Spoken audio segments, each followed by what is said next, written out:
Hello student, I'm Professor Maitreyee Bardhan.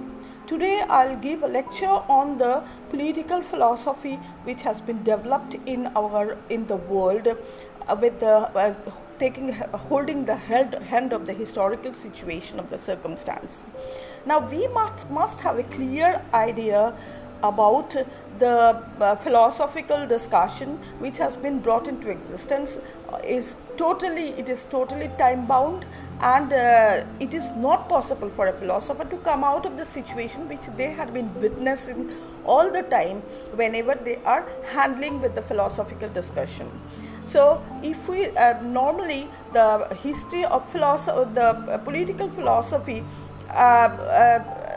to study political philosophy, we start from the Plato and Aristotle, because during this period the Greek political philosophy was very famous and it was very popular philosophy which has been accepted all over the world.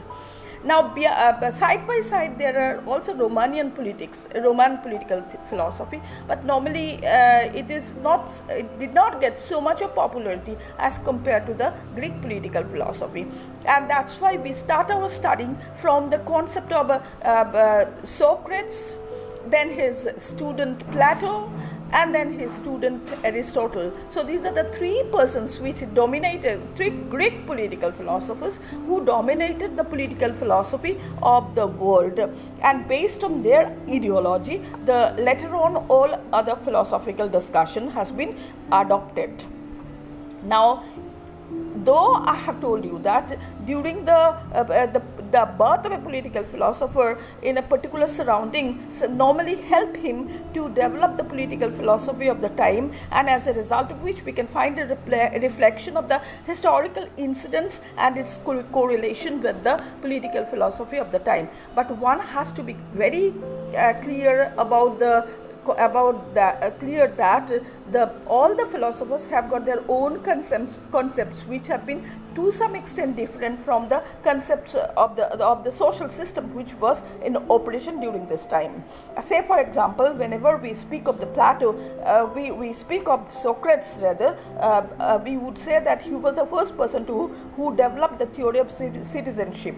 And his conception of citizenship was not liked by the Greek political leaders of this time, and that's why he was compelled to commit suicide. And his follower, the Plato, had to take up the responsibility of extending the philosophy of Socrates in the later period. Now, whenever we talk about Plato's concept, we have we came to know that the Plato talked about a particular philosophy which is also significant for his time, that is communism. And he was the first person to talk about the communism of wives and the concept of communism, where he promoted the need for the development of the system of common community kitchen, community living and all these things, though there was no imagination of the people during this period about the community concept. Now, after Plato, there came Aristotle. Aristotle, also a Greek political philosopher, talked in the same manner as that of the conservative political theorist of the ancient period.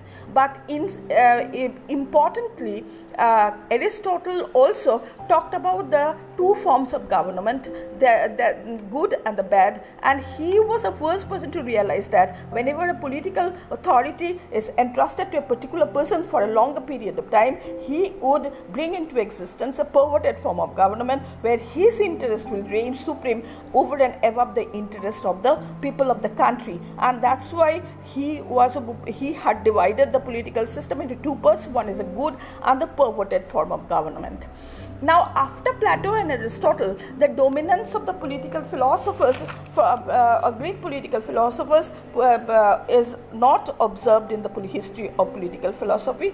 But on the other hand, there are some persons, as I have told you, the Romanian philosopher Polybius and Cicero has also established the similar form of popularity in their philosophy. But since we do not teach our students about the Romanian political philosophy, that's why we don't give importance to that.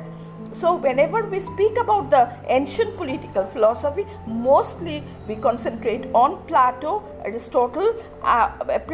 Aristotle. Of course, Socrates also didn't get much importance during this period.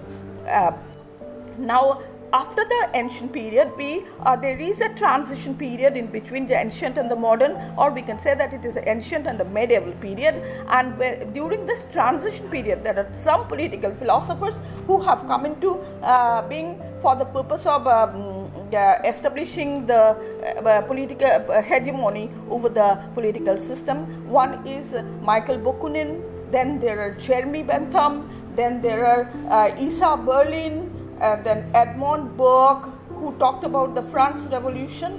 So, and then Noah Chomsky and Confucius, all of them came one after another to establish the concept of a concept which is to some extent democratically, we can claim as a democratically oriented concept.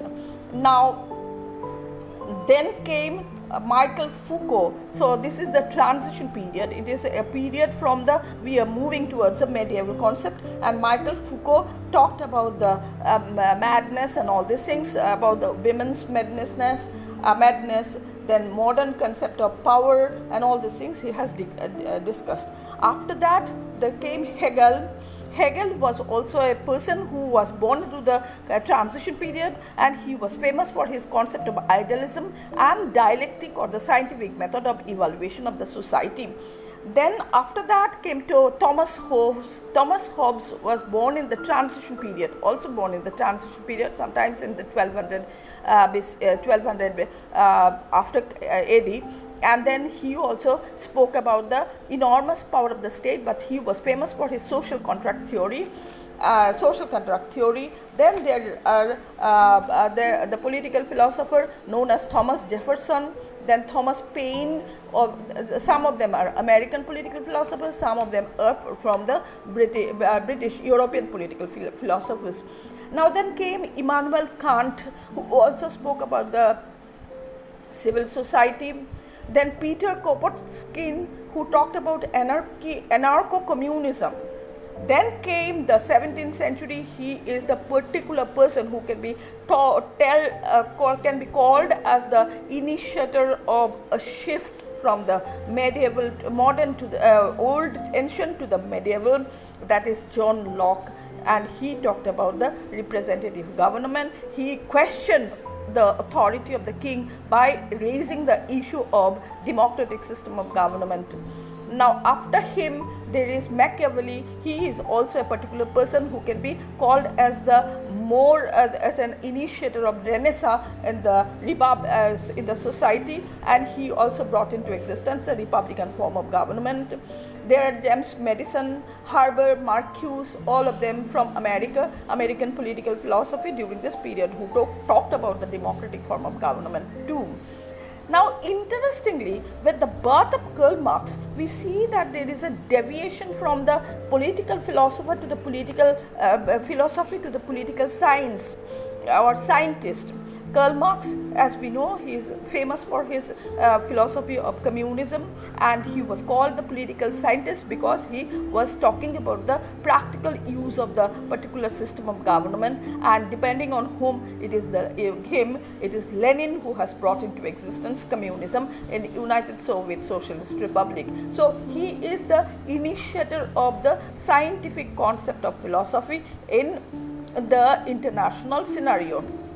Now, besides this, there are also came John Stuart Mill, then Herbert Spencer, then Bentham. All of them are concerned about the utilitarian concept. Montesquieu was one of the leading political philosophers who has brought into being the separation of powers in the international, in the world situation, and he was talking about the three forms of government: executive, legislative, and judiciary, and those, according to him, they should be kept under the watertight compartment. So, based on which his philosophy, and normally in United States of America, we have developed the constitutional system. Though Montesquieu himself claimed that he is the first person to introduce division and distribution of responsibility in United Kingdom.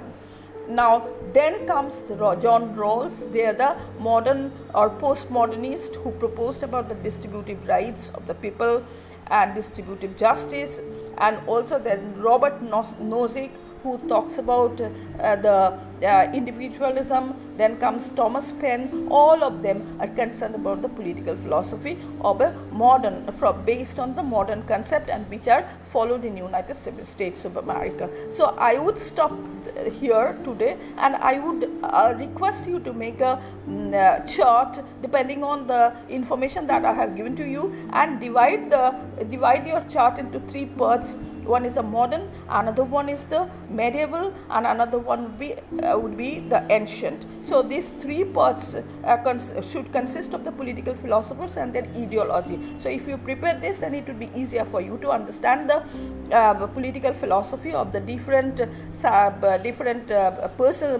propagators of the different political ideology, and then it would be easier for you to understand the whole political philosophy of the world. Now, next day, if you want, then I'll move to the Indian political philosophers, and they played an important role in determining the political philosophy of the East. Now, thank you, and stay well, stay inside, and don't go out of the house.